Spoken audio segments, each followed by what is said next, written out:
Línea 3, el tren de los favoritos de Peña. El gobierno de Enrique Peña Nieto quedó marcado en su sexenio por varios escándalos de corrupción y asignación discrecional o preferente de contratos de obra pública, y la licitación y construcción de la línea 3 del tren ligero de Guadalajara no fue la excepción.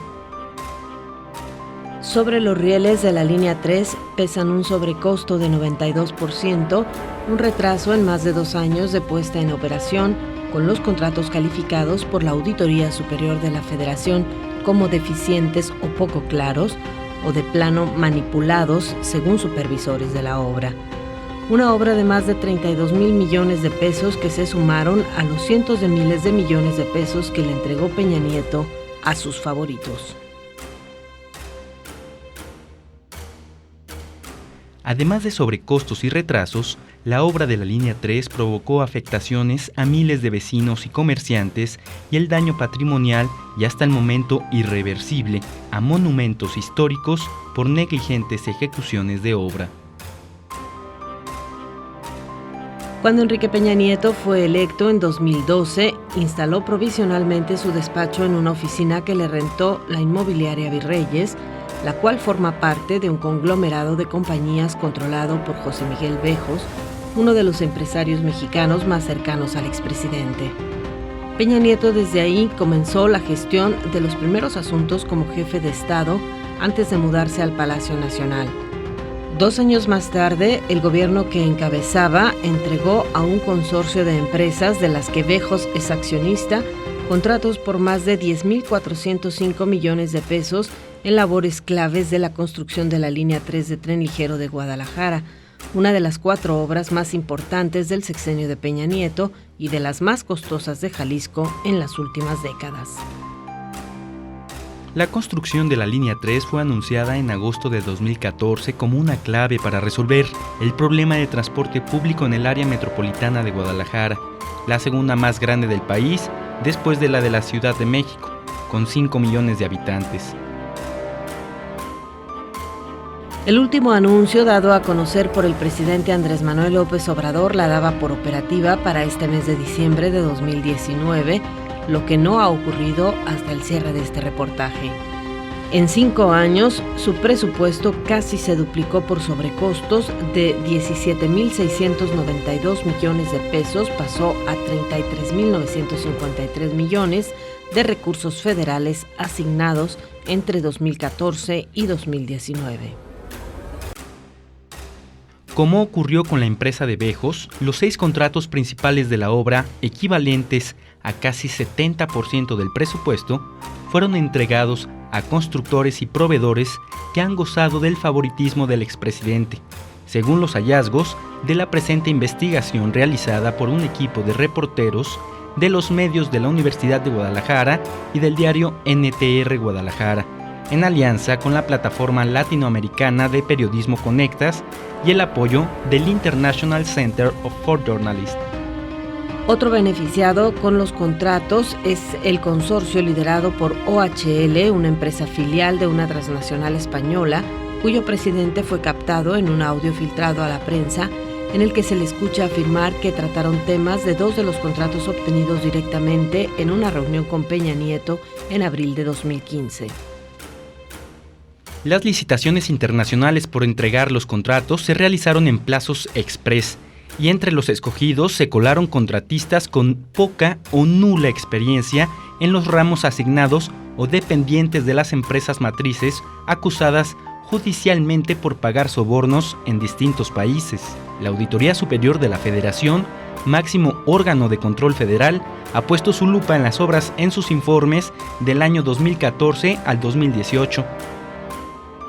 El proyecto de la línea 3 se convirtió en un imán millonario que atrajo a las predilectas de Peña Nieto. En el consorcio encargado de la construcción del viaducto 1 y el túnel están el grupo promotor de infraestructura, Grupo Prodi, y la portuguesa Mota Engil, ambas vinculadas con Bejos, quien está a la cabeza del conglomerado SIC, al que el gobierno mexicano le entregó 770 millones de dólares en contratos. El Grupo Prodi fue constituido en el año 2011, un año antes de que Peña Nieto asumiera la presidencia del país y 3 años antes de que se lanzara la convocatoria a las licitaciones para la línea 3 del tren ligero de Guadalajara, por lo que al momento de participar carecía de experiencia en obras de transporte de semejante complejidad,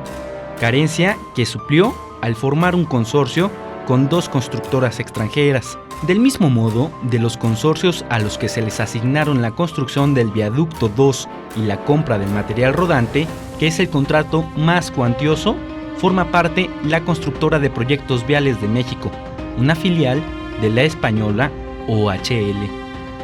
Alrededor de la española OHL ha funcionado un nodo de contactos de directivos y políticos cercanos al expresidente Peña Nieto y al grupo Atlacomulco, una red informal que ha tenido el control del poder en el Estado de México desde mediados del siglo pasado y uno de los grupos más influyentes al interior del Partido Revolucionario Institucional.